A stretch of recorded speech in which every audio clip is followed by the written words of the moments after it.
Hi everyone. तर आज मी बनवणार आहे फक्त एका वांग्याची भाजी. त्यासाठी इथे वांगी मी चिरून घेतलेली आहे. अगदी मी कुकरला वांगं लावून घेतलं आणि खरंच सांगू तर एका वांग्याची भाजी करताय की दुसरंच काही हे तुम्हाला व्हिडिओच्या शेवटीला कळेल. त्यानंतर कुकर होईपर्यंत इथे बाकीची कामं करून घेते. सो सकाळी आज मसाल्याचा डब्बा घासला होता म्हणून म्हटलं चला आता वेळ आहे माझ्याकडे, छान मस्त मसाले ऑर्गनाईज करून ठेवून देऊया.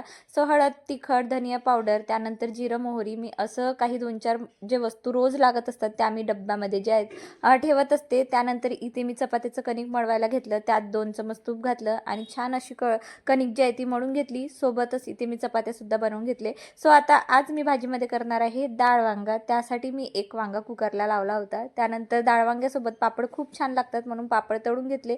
आणि तुम्हालाही असं प्रश्न येते की तळण झाल्यानंतरचं तेल काय करायचं, तर तो मी डायरेक्ट डब्यामध्ये टाकते. त्यानंतर बाकीच्या भाज्यांना मी तो यूज करत असते. सो चला, मस्तपैकी स्वयंपाक झाला. भेटूया पुढच्या ब्लॉगमध्ये.